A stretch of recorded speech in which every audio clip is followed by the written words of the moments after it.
Good morning, everyone. I think this is the earliest we've ever done a DeProgram. John Kiriakou is right over there to the right side of your screen. I'm Ted Rall to the left side of the screen. That doesn't reflect anything ideological. Thanks for joining us. It's Saturday, May 31st, and we're really happy you're here with us. I don't know, I think we might have the entire world of political commentary all to ourselves this morning, John. Yeah, it seems that way. It's, there's no morning talkies on TV. There's not much live stuff on the radio. So, who knows? Maybe there's riches and niches, or maybe not. but for those of you who are here, we do appreciate you. So today we're going to be talking about the latest reversal in the Trump administration's policy. This one about the steel industry, specifically the Nippon Steel-US Steel takeover. That speaks near and dear to me, and I think to John too. Oh, yes. So we have some past dealings with that, and we'll talk about that, and also just the steel tariffs in general. So if you're in the Rust Belt in particular, like where I grew up, you are. And me. I grew up there too. Yeah. So two boys of the Rust Belt. And also the latest in immigration and deportation. Supreme Court ruling has stripped protections away from over 500,000 people who are now going to be subject to deportation as a result.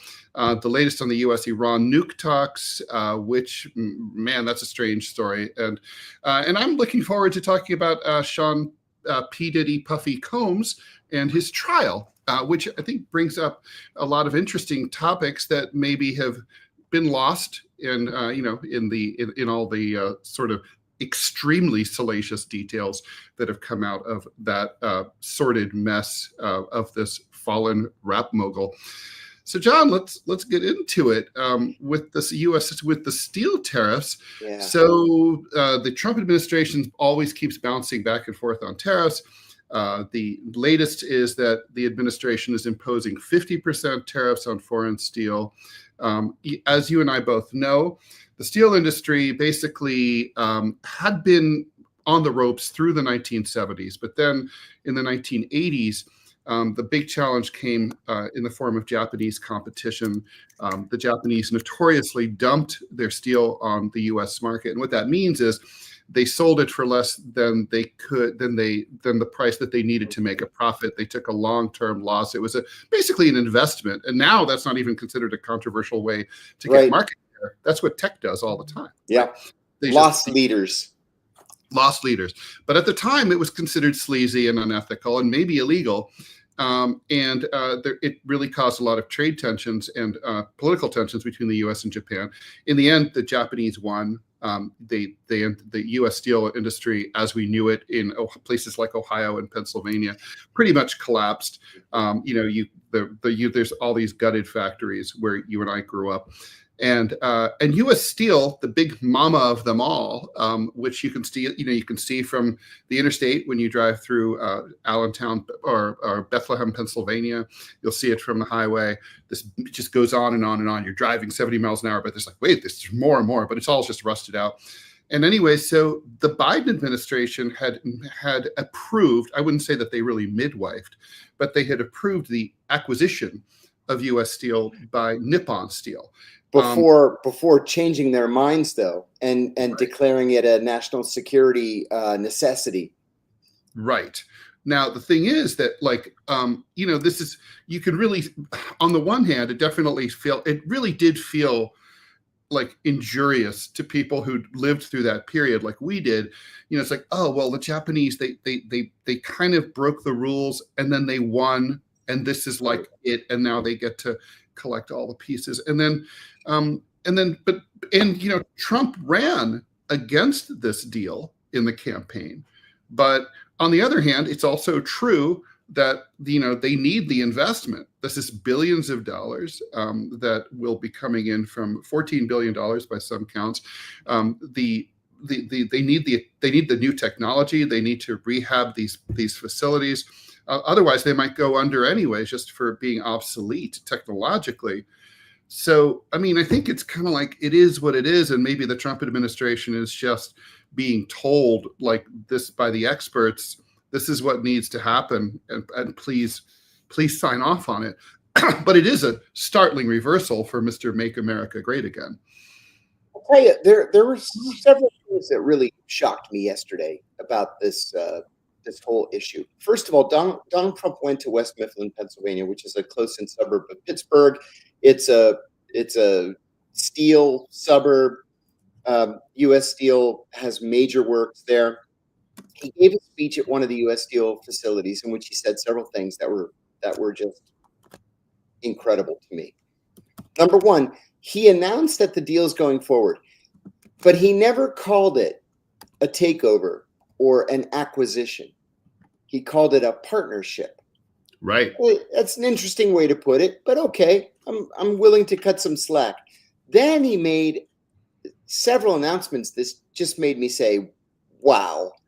First of all, the deal includes this: a promise that Nippon Steel will not close any of the plants for at least 10 years. Any of them. If a plant is open today, it's going to be open for the next 10 years. Fascinating. Number two, he announced, as you said, 50% tariffs on all imported steel. So he said something that was kind of funny. He said at 25%, they can still get over the fence. At 50%, they can't get over the fence. So as of today, 50% tariff on all imported steel. If you want to buy steel, you want to build a bridge or build a building or whatever, it's going to be American steel. And third, he announced that Nippon Steel will give every employee of U.S. Steel $5,000. $5,000. Everybody gets a car. Everybody gets Dr. Phil's wife's line of makeup. Everybody, $5,000. Mm-hmm. And so I was watching the Pittsburgh News online, WTAE Channel 4, and literally everybody in the mill was chanting, you know, Donald Trump, Donald Trump. It's incredible to me. On the one hand, philosophically, free trade is a great thing, right? Because it evens the playing field. It helps to improve economies overseas. That way, people don't want to emigrate to the United States. They have jobs in their home countries. And over the long term, free trade is supposed to help everybody. On the other hand, this is exactly what a president should be doing. I mean, why didn't any other president do this? They didn't care. Ted, they didn't care. And you know, it's like, and when there's been like not classified, but secret memos that have come out from even going back to the Reagan years, that deindustrialization was a bipartisan, intentional policy of the U.S. government, which kind of still, when I say that, makes me sound conspiratorial and insane, but it's true. It's true because they wanted to transition into a service economy, and then they got it, and it wasn't so great for a lot of the northern tier states. No, you know, and I don't know why they thought it was not going to suck. I mean, service jobs never paid well at the time. No, Congress hasn't raised the minimum wage. The only advantage I can think of, and this wasn't the case that they made, was that it was going to reduce pollution in the United States. I mean, and I don't think they ever gave that any thought. Mm-hmm. I mean, they were just like, we're going to get rid of these factories. Why? Just because they're old, or because I don't get it, because this was a serious engine of economic and political growth. I mean, it was one way to stick it to the unions, I guess. Sure. But basically it was. But that's a thing. I'm sorry to interrupt you. This is Donald Trump embracing the unions, mm-hmm. with the unions cheering him on, and it's almost like he's completing this transition that Ronald Reagan began with an America First economic policy that unions want to see. Every union member wants to see his job guaranteed for the next 10 years. What union member wouldn't want a $5,000 bonus? Who wouldn't want their decrepit old rust bucket town to be revitalized and rejuvenated Just like you and I have had this conversation before, but you grew up in Dayton, Ohio. I grew up in Newcastle, Pennsylvania. Mesta Steel and Johnson Bronze and the Tin Works have been closed since the 70s in my hometown. Since the 70s. When I was a little kid, my grandmother used to sweep the porch 3 times a day because of the soot and ash that would cover it. There's that pollution. From the U.S. Steelworks that was 6 blocks away where my grandfather worked for 30 years. Pollution was a problem, but everybody was working. When I was 10 years old, my grandfather walked me to a neighbor who was a stockbroker back in the days when you needed a stockbroker to buy stocks. Right. I was 11 years old, and the first $300 I made from my paper route, I bought 10 shares of U.S. Steel, just in time for it to go right down the toilet. And I think I sold it for like $56 or something, 10 years later, because everything had closed. But my grandfather said to me when he was recommending U.S. Steel, he said, look around you. Everything is made of steel, everything. Well, Japanese steel. Yeah. Because the Japanese were dumping meaning selling at under their own cost. And they did it to break the back of the American steel industry, at which they were successful. And now here we are 50 years later, Ted, 50 years later, and a president's finally doing something about it. Trying to clean up the mess, and John, I'm really glad that you brought up this 10-year job guarantee. I had a front row seat. I was a banker. I worked at the Industrial Bank of Japan Trust Company from 1986 to 1990, and here in New York. God. And the thing is, for people who aren't aware of it, like in Japan, bankers aren't just the people who keep your money. If bankers have a relationship with their company clients that goes far beyond that. They're basically consultants. They hold their hands. They negotiate with government, local government, international government. So if a company wanted to open a plant, like let's say, I had Honda of Ohio as a client, I had Toyota as a client in Kentucky, and in Nissan in Tennessee, in Smyrna, and basically they would say, so Ted, Nissan wants to open this company. I did this in Smyrna. Please call up the local authorities and find out what they'll do for us. And so they had these industrial development boards at the time all over the country. And so I'd call up the local industrial development board and I say, okay, so we're going to bring X number of jobs. We're going to can you bring the freeway to the plant? Oh, sure. Can you bring us a railroad spur to the plant? Can you say, give us a tax break, maybe zero taxes for 5 or 10 years. Those were all standard asks. And for the most part, these, all these places were desperate for jobs. These were rural places. They're like, sure. But it always struck me that, like, I remember when I first started and I talked to my boss, I said, well, what's to prevent a company from coming in, getting the local authorities to spend millions of dollars that they may or may not have, the taxpayers may or not be able to afford, and then just packing up 5 years later or 8 years later and saying, it didn't work out, yank all the jobs, and they never paid any taxes. They just cost all this money. Good question. Or maybe there's not many jobs guaranteed. Maybe it's like, we'll hire 20 Americans for like the crappy jobs, but we're going to bring in everyone else from Japan, right? What's to prevent? They never asked for any guarantees. They never insisted like, well, we're not going to do that, because they were scared that if they didn't give us the right answer, I would pick up the phone and call another county and they'd get the factory. So it was bleak. And I can tell you, it was vulture capitalism. I'd sit there and go through my Lotus 1, 2, 3 spreadsheet, and I'd literally work my way in order of the highest unemployment rates in each state. Wow. As they were released. Like, oh yeah, this place has 33% unemployment. They'll do whatever we want. They're gonna be total whores, right? They're gonna roll. But of course, obviously, I didn't like it, but it was my job. and I was pretty good at it.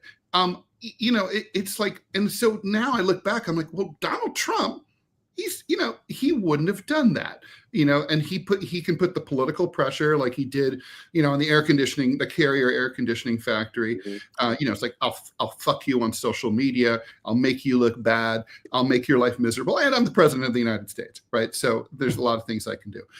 This is great. I mean, it's like, I don't know if it's too late. I can't believe it. But it's better late than never. And it's like, and look, the big thing that we keep and also this is, we talked about the reversal of the polar reversal of the Democrats and Republicans on foreign policy. Here we're seeing it on domestic policy. Democrats gave up on unions. They gave up on these dirty jobs. Now they're coastal elites. But I mean, these were the jobs that allowed people. When I was a kid, I knew dudes who made $100,000 a year, which was a lot of money in Dayton, Ohio, with all their overtime, and they sent their kids to Yale. And these are guys who may not have even had a high school degree. They might have had a GED, but it's like, they weren't stupid. They just, they were working class, and like those jobs, that was the engine of upward mobility in much of the country, and both parties just shivved it. And I always say Donald Trump, his genius was that he would look out the same limousine window as Hillary Clinton, but he saw something she didn't when he was driven to Dayton, where he campaigned extensively in 2016, and other places, Pennsylvania and so on. And he's like, look out the window and all the boarded up houses, the closed up factories, the big, beautiful closed up factories, as he called them. And he thought, man, it must suck to live here. And it must really suck. And I bet if I just say that to people, they're going to feel seen. That's why he's president. I'm going to steal that. I think that is so 100% right on. That's exactly what has happened. Yeah. Donald Trump, as crazy as it might sound, Donald Trump gets it, and the Democrats don't get it. And it's weird because Hillary Clinton is from Illinois and spent considerable time in Little Rock, Arkansas, which is a pit. Yeah, it's awful. I've only been there once. It's just awful. It's third world. My apologies to any of our viewers who might be in Little Rock, Arkansas, but I'm sorry. It's just not a nice place. No, it's not a nice place. And I'm not talking about the people, but no, lovely people. They're in a bad situation there. Yeah. But like, but she spent time in those places, Mr. Lord Fauntleroy, our current president, lived in the lap of privilege his entire life. Yes. And even so, well, it's like FDR. FDR was privileged, but he could see it. I don't think that's something that can be taught. You either have empathy or you don't. Or you don't. Yes. And I'm not sure. And like, so this is, I don't know if, do you think that this can save the steel industry? And two-part question, John, do you think the Democrats, when they come back to power, they'll continue these policies because they'll see the success of them? Or do you think, they'll just like drop this like a bored kid dropping a toy on the ground? I think the Democrats will recognize the value of this policy, but they've become so elitist that I think in the end they'll negotiate the whole thing away. They'll say, oh, well, the Democratic Party today, we're the party of free trade and free enterprise, and everybody should have a level playing field, and tariffs are bad for the economy, even though exactly the opposite is true in this case. Yeah, clearly. I'll tell you what. Targeted tariffs are a good idea. They are a good idea. You're trying to protect essential American businesses. I've always been pro them. I was not in favor of the sweeping across the board tariffs that were initially announced on almost every country. But that didn't make any sense. This is what the doctor ordered, I think. You bet, man. I couldn't agree more. We have a question. Do we want to? I don't know if we want to talk about this. Yeah, let's have a little chat. Let's have a little fun with this. Although, I mean, it's not fun for Glenn Greenwald. No, it's not. Yeah, so I don't know I have not sought out this video, and nor will I, nor do I have any interest in them. But apparently, a friend of mine sent it to me. Someone sent it to you. So whether you want to describe it or not is up to you. Do you want to? May I? Please. So it's a video of Glenn Greenwald on his knees in a G-string and a maid's apron, licking a man. Casting. It's like, oh my God. Licking a man's feet. Mm-hmm. The man is berating him in Portuguese. My only comment to my friend who sent it to me was, wow, Glenn's Portuguese is excellent. Well, he has lived in Brazil for a long time. Yeah.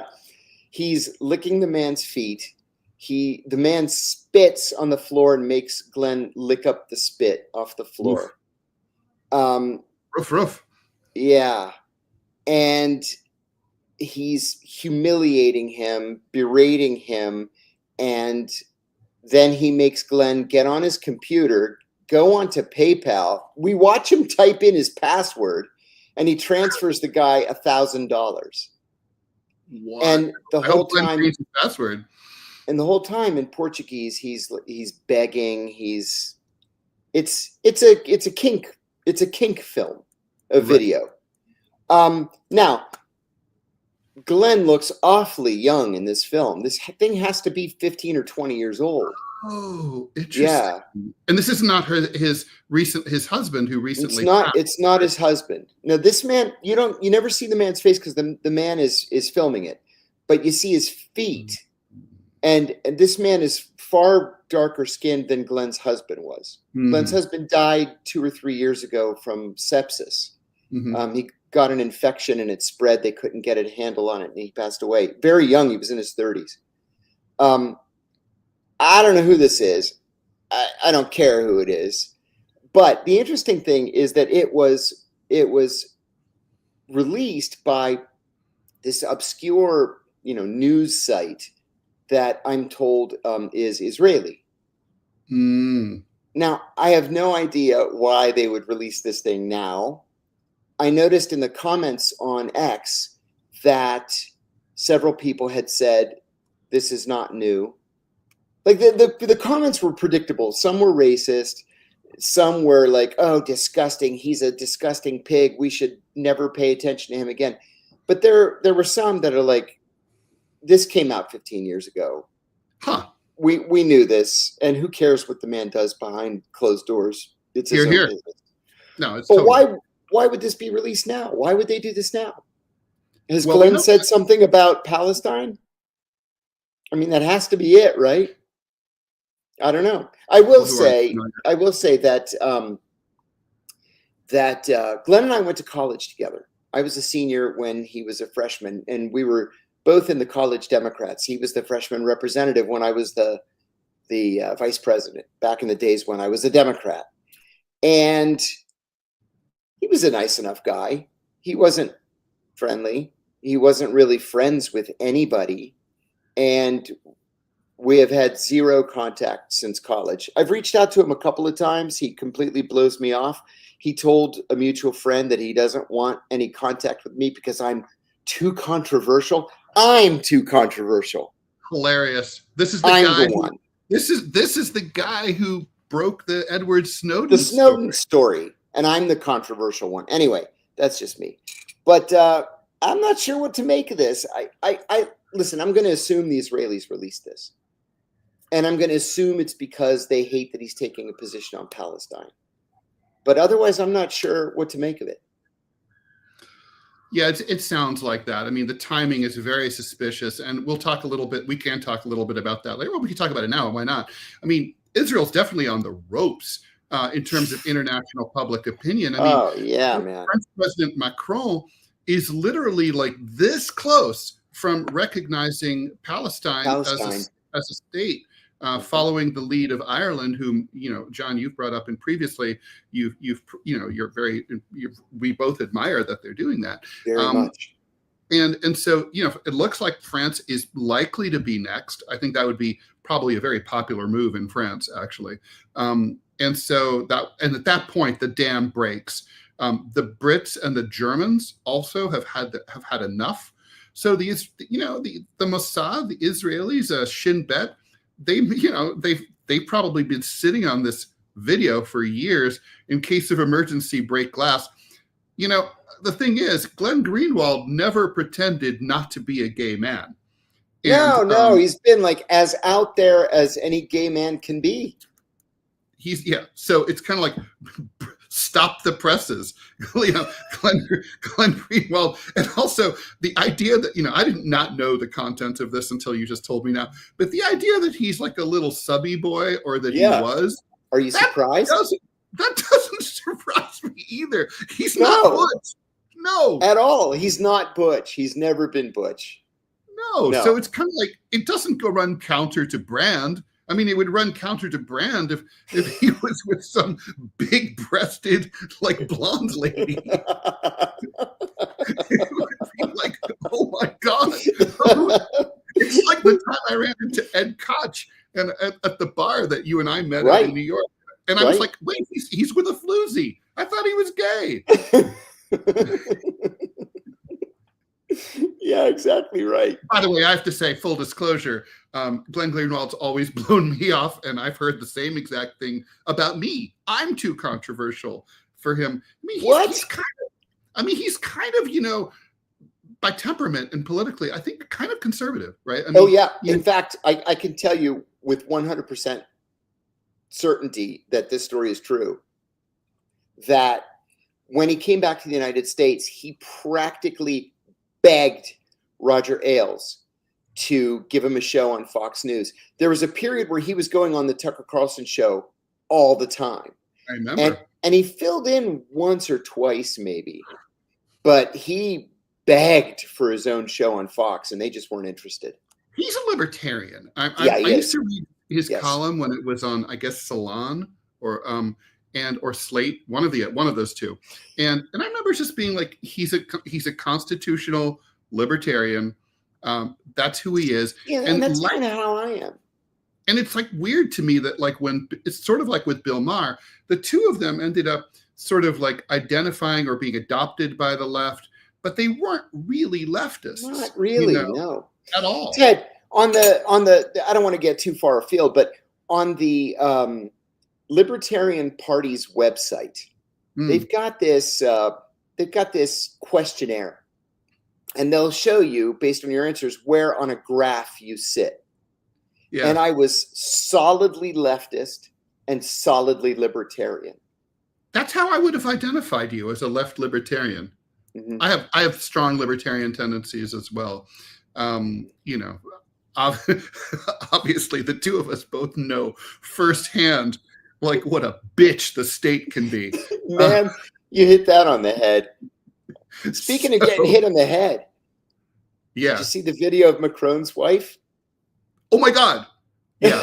So I did see. Our viewer Eric is asking us about it.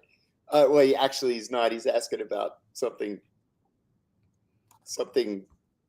different, but the same. Well, I still want to talk about that. Said. Yeah, but she clearly shoved him, and she shoved him hard right in the face as they got on the presidential plane. What was that all about? Well, yeah, it's like I guess it was as they were about to get off. Get off. Okay. She shoved a bunch of cameras waiting on the tarmac, right? So they know, like, hey, you're not on candid camera. You're on camera. They'd obviously been fighting, and she's considerably older than he is. She's like 20-something years older. And this is a story, of course, that goes way back, that age gap, which, the French love those stories. I'm French, half French. And so it was a scandal. Like he married his high school teacher. And they had to run away from the town. Otherwise they would have been basically there were going to be pitchforks and torches in this very conservative Catholic town. Anyway, so look, here's the thing. I think in all seriousness, it is funny to think of like the president of the French Republic. I don't think there are many presidencies that have more like majesty and ceremony affiliated with them than the French presidency, right? I mean, that's totally magisterial, and the pomp and circumstance that goes with it. Even the logo of the French presidency on the plane right next while this is happening, and then there's the counterfactual of the. By the way, that's a French thing. The bitch slap. My mom used to do that. She would just go, bam, like backhand across the face. And it's like a snake striking. You can't see it coming, even if you know this is someone who's done it to you 1,000 times before. You just never know. You can't get out of the way. It's gonna get you. So it's like something out of a 1950s movie. But I mean, all kidding aside, if these roles were reversed, let's say Trump hit Melania like that on international television. I mean, we would assume that we're talking about a systemic domestic abuse situation, and I think, frankly, you have to assume that here. The look on Macron's face was like he had like gone back to childhood. He looked like pained and shamed. The French government tried to pawn it off as like, oh, they're just funning. But there was nothing fun about it. And that's what he said too. Oh, we were just joking. She was joking with me. It's like, that's not the way I saw that video. Not at all. You're exactly right though. If the roles were reversed, oh my God, all hell would break loose. Yeah, that was something. I mean, there's definitely a sexual double standard. I've always said, like if I ever had, like if how rich celebrities have their pet projects, their pet causes. For me, if I had, millions and billions of dollars to burn, I would definitely be reaching out to help male, husbands and boyfriends who are victims of abuse in heterosexual relationships. There are some resources for gay guys, but there's nothing for men, for straight guys at all. The number of like, if you live in the United States and your wife's beating the crap out of you, which by the way, half of all domestic abuse is actually that way. That's right? Absolutely right. It's like and it's like if that happens, the number of beds that you can go to is 0 in the United States. The number of domestic support, organizations where you can go and sit down with other guys and have a group therapy thing, 0. There's some online chats that get together sometimes. That's it. There's no resources at all. This is like one of those causes that like people are it needs to get started. It's not even like, oh yeah, it's something we should get to. It's like literally there's no public consciousness. I don't know that the Macron thing is going to change that because there's just too much joking about it. Yeah. First of all, I agree completely. Secondly, I would say fathers' rights too, in custody disputes. Oh my God. I can't get started on that because I'll talk for the next 2 hours. But that's another issue. I couldn't agree more, Ted. Maybe we should bring a guest in about that because there are, the problem with, and every time you bring up like men's rights, fathers' rights, you risk being lumped in with like crazy right wingers who are, who are going to go all bang a bongo in the and do primal screams in the forest. Yeah, Not that there's anything wrong with that, but it's a cultural misfit. John, do we want to talk about the Supreme Court ruling that basically has cut loose 500,000 plus immigrants who from, I guess, Venezuela, Haiti, and Cuba had all received sort of blanket special protection status from the Biden administration, and the Trump moved to remove them. That case made its way to SCOTUS, and they've at least temporarily said, okay, yeah, you can start deporting these people. I'm of two minds about this. On the one hand, I hate to see mass deportations and families broken up. And one thing that's really disgusting is apparently there's a policy of when migrants show up at deportation hearings in court, that basically there's a coordination. The federal judge drops the case. They're like, oh, yay. They walk out and are immediately apprehended and this is even grosser than the entrapment, then usually the father is deported, but the women and children stay. So the family is separated, even when the wife and the kids would be willing to go with the father, they separate them intentionally. And I'm not sure what that's about. That might just be the Trump administration not liking the optics or having to care for the kids or whatever. But it's pretty brutal. But on the other hand, it's not really like Cuba and Venezuela are dangerous places to go back to, you know? So like, it's like kind of like you're here illegally. You kind of Haiti, I get. Haiti is a failed state. Haiti is dangerous. Yeah, yeah. But like, I don't so that those themes, like those shouldn't be mixed up together. Especially Cuba. The Cubans in the United States have had special status going back to the 60s, just because of our national obsession with communism. Mm-hmm. But you and I have both been to Cuba. We know Cubans. I got a text from the deputy foreign minister yesterday just saying, "Hi, how are things going? When are you coming to Cuba again?" It's great. It's a great place. You can deport me there anytime you want, I'm happy to go. I can't wait to go back. Me too. Haiti is hell on earth. Yes. And sure, Venezuela has some problems with crime, but so does New York and Washington. Right. So yeah, I have to agree with you, Ted. I'm also of two minds. I am disturbed by these videos we've been seeing the last few days of random ICE raids on restaurants, like in Baltimore, in Washington, construction sites, nightclubs. Like, what's that supposed to accomplish? Well, I'll tell you what it will accomplish. It's terror. This is state terrorism. It is. And at the end of the day, and forgive me for sounding crass, all this is going to result in is higher prices for all the rest of us.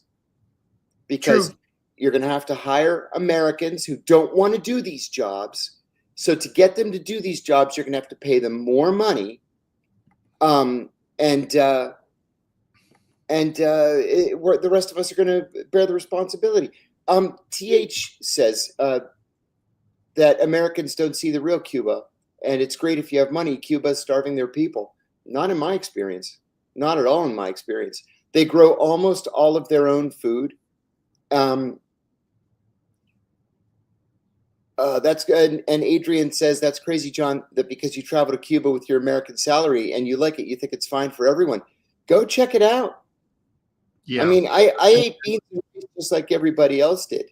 And, fresh fish everywhere you go. They certainly were lacking for things, but they were lacking for things because of the U.S. embargo on Cuba. They have an absolutely amazing healthcare sector.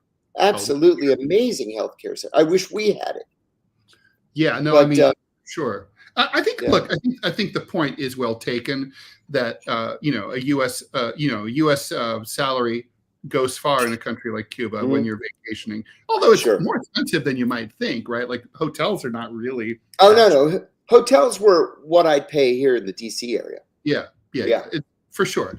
But I mean, I think that. But I mean, and there's poverty there for sure. But there is a floor, right? Like there's a basic level of sustenance. You don't see homeless people. You don't see people sleeping outside. There's no one begging. There's subsidized state grocery stores that provide, that make sure that everybody can, they don't have to worry about the price of the eggs the way that we do. So I think that's the difference, right? It's like the bald-faced mass poverty that we have in U.S. capitalism is just not something they have there. They have the basics are provided: education, transportation, food, shelter, clean water. It's like if you want to buy like, a nice, whatever, nice car, whatever, you're going to need money. And like, you may or may not have that. Some people make a good living in Cuba though. Yeah. We met a guy, we met a couple of guys walking down the street. They were selling cigars, Cohiba cigars, old men. And we got to talking to them, and they said that they worked in the Cohiba plant or factory, whatever you want to call it, just rolling cigars all day long. And they made $10 a day, right? So you work 8 hours, you make $10. But then anything that they roll after the 8-hour day, they can sell themselves. And so they'll roll another 20 cigars after the day is over, and then go to the tourist areas of Havana and sell them to tourists. Yeah. And supplement their incomes, like significantly supplement their incomes. Yeah, I mean, the government is, I mean, it's hard to exaggerate the impact of the U.S. embargo, right? As they call it, el blocado. It is, it's brutal. Those sanctions are so immoral. Well, let me ask you, if the United States were to just overnight completely lift sanctions, begin trading with Cuba, Cuba's open for the world, how long do you think that government would last? Oh, poof. Exactly right. Exactly right. Yeah. No, I mean, that's the thing is, it's like that people support that government because they know it's like it's the only thing preventing them from, mass starvation. But that wouldn't be the case. I mean, there's already tons of European investment. Oh my God, there were cruise ships.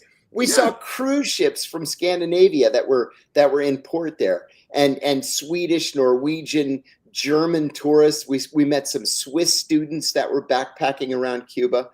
I mean, it's Americans that are missing the boat there. Even at the CIA, Ted, I used to hear from the Cuba people that the day that the first McDonald's opens in Havana was the day the Castros find themselves in the unemployment line. Yeah, I mean, and I'm surprised that Donald Trump, of all people, doesn't see this. I mean, this is a big business opportunity. Trump Havana, Trump Hotel Havana. Hello. Seriously. Like Batista never went away. I mean, it's just, I don't know. It's bizarre. I mean, I guess the anti-Castro Cubans, like, little Marco Rubio and those people, they're too much of a part of the Republican coalition to holding the state of Florida together. I think it just boils down to that. I couldn't agree more. I remember in the aughts, there was talk that so many of those anti-Castro Cubans in Miami had begun dying off, that the next generation that had never lived under communism but was born in the United States was going to force a change in that policy. And that change never came. Well, okay, so let's get into the latest out of the U.S. in the Gulf. There's discussions between the U.S. and Iran. It's all over the place. Every weekend, we're like, okay, so this is when, the weekends are when illicit airstrikes happen. It's the Israeli way. It's a lot of other countries do it the same way. News dump. So we're always nervous. Like, if we get through the weekend without it, okay, things are okay. Israel's dying to bomb the Iranians. That's just like they're just jonesing for it. The Trump administration is, like previous administrations of both parties, reluctant to sign off on it. The Israelis probably won't go on their own, right? I don't know. What do you think? I mean, where do things stand? It's so hard to figure it out.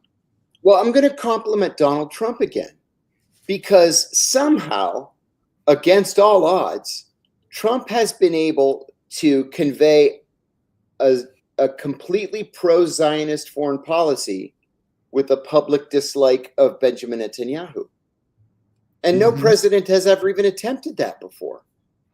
Obama was openly hostile to Netanyahu. Biden was ever so slightly less hostile, but still hostile.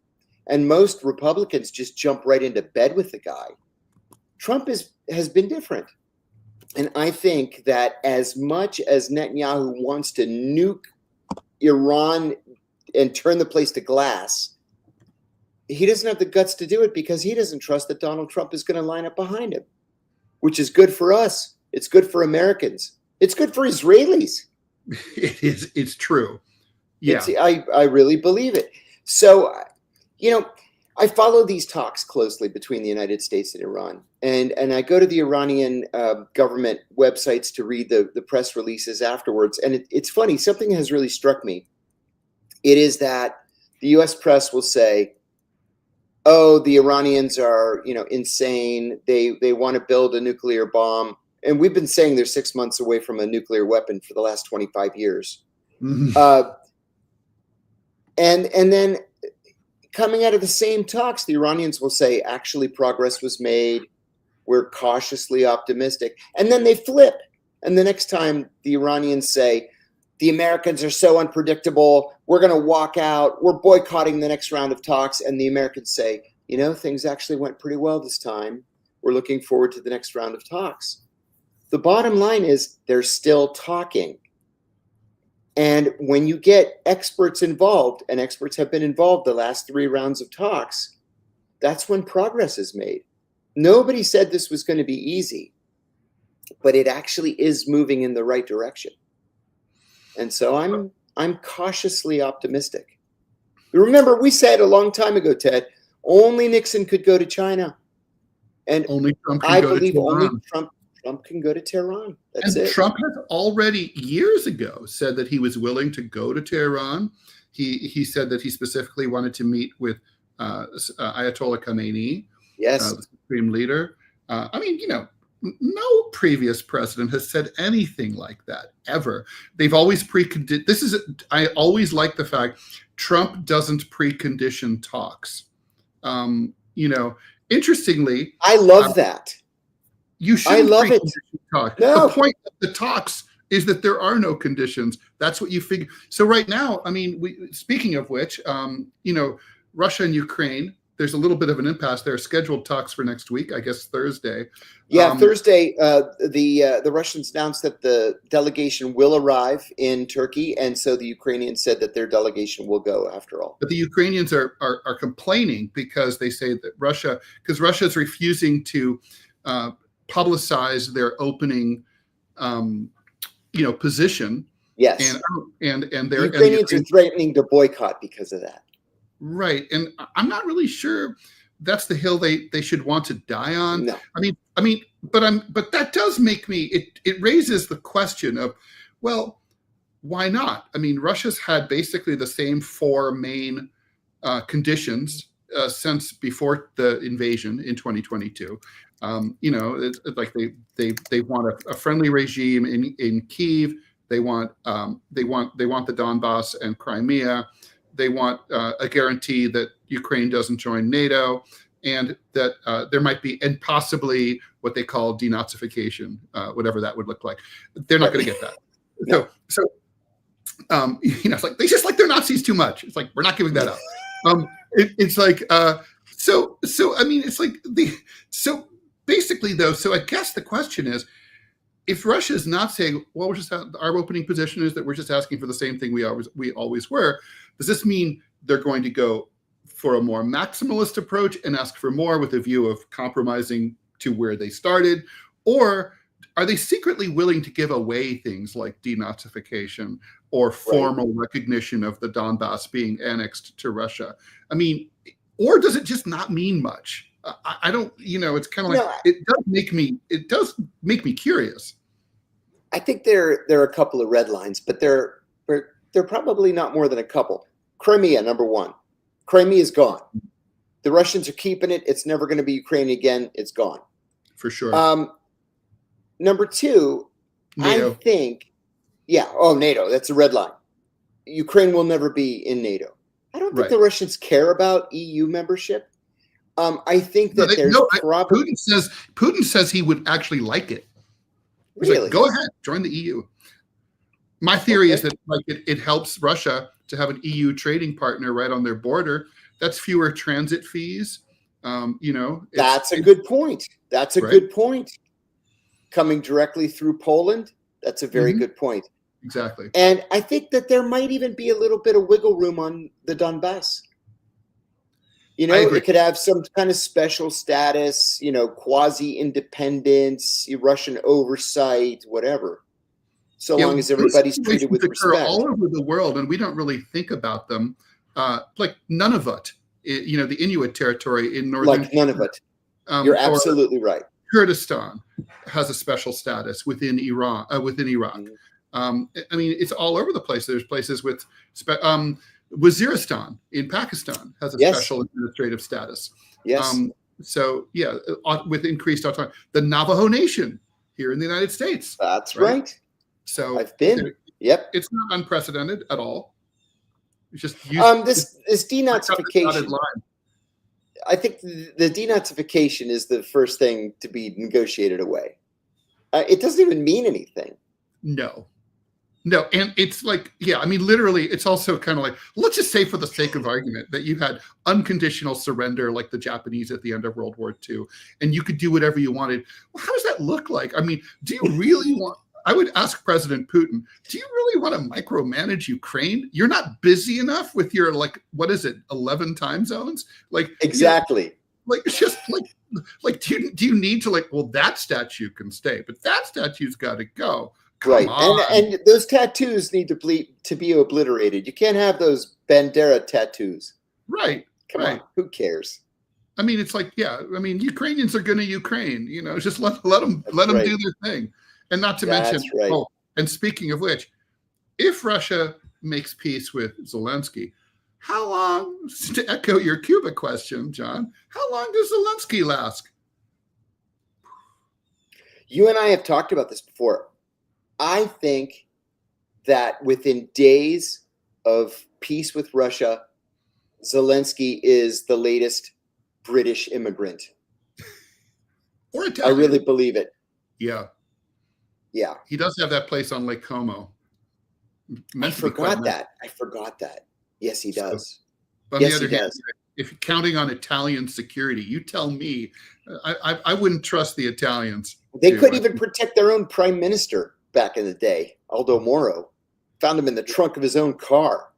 Yeah. They're not they're nice people, but they're not the most organized people. So, and there's I woke up this morning to Trump saying that the Trump administration is saying they're worried that China is about to attack Taiwan. I mean, that's just bluster, right? That was Pete Hegseth saying that. Yeah. Okay. Yeah. There's just no upside. No. Yeah. No. If the United States was bogged down in a war somewhere, if we had those 6 carrier battle groups in the Persian Gulf worried about Iran or something, then okay, maybe the Chinese might want to pull a fast one. But now? Nah. Makes 0 sense. John, you've been wanting to talk about this for at least a week. So let's get into my former neighbor in East Hampton, Sean Combs.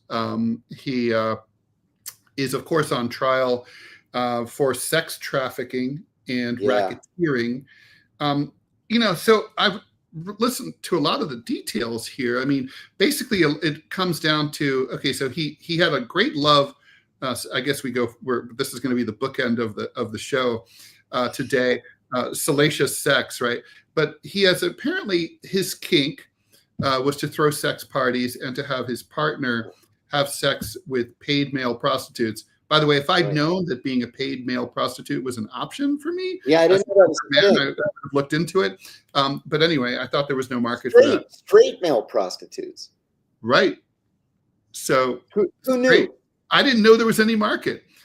So anyway, but he paid dudes to come and to fuck his girlfriend, and he would watch and jerk off, and also at the same time there was a lot of drug use, and these were sort of intertwined. There seems to be some sort of vague Venn diagram between the more formal white parties that were famously on page 6 in the New York Post, and then like the freak off parties. But and his defense has been, listen, like Henry Kissinger said, I'm a swinger, baby. He was a swinger. And that it wasn't about, trafficking. But here's the thing, John, I'm having a hard time figuring out what case the government is really trying to make.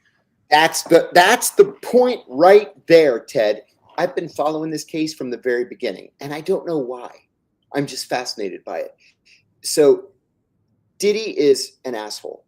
He's not a nice guy. He beat the hell out of his girlfriend. He likes to take drugs. He likes to watch people take drugs. He likes to watch people have sex. That's not racketeering. No. And it's not a violation of the Mann Act. And I'm just not seeing a crime here. Not yet.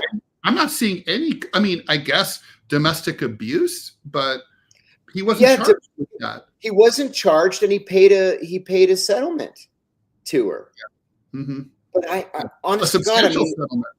Yeah, the government made us think in opening statements that this guy's going to die in prison. He's never going to see the light of day. This is this major conspiracy and the crossing lines to have sex. Everybody was paid, right?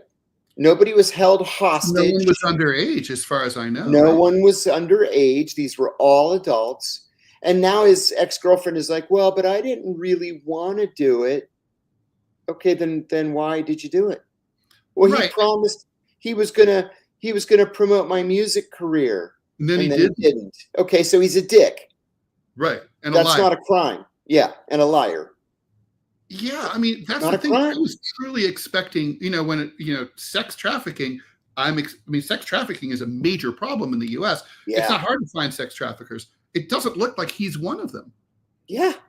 I'm just not. And I'll tell you what, because I so dislike this guy just over the last 30 years, I was kind of excited to see, the dark underbelly of this criminal, so many of us followed the East Coast versus West Coast rap wars, and Tupac was killed and Biggie was killed. And everybody said that Diddy was a coward and he protected himself, but that he was the only one that survived. He and 50 Cent were the only ones who survived.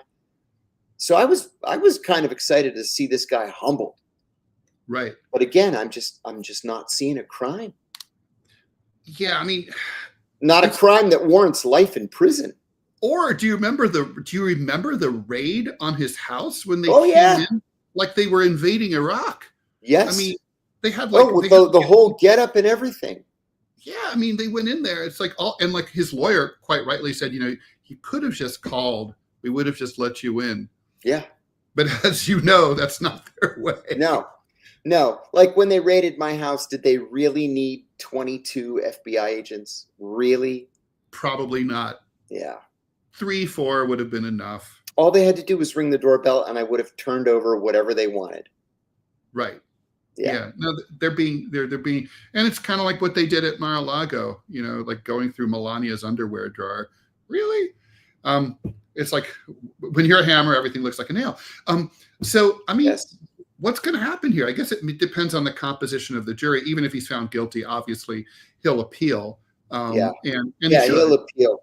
And it's stuff like he threatened Kid Cutie. He allegedly ordered that Kid Cutie's car be set on fire. Mm-hmm. Okay, I was in prison with that. No, he's not charged with that. They threw that into the RICO count because you're going to get 5 years for arson, but you're going to get 30 to life for RICO. Well, the RICO so I think this is a bridge too far.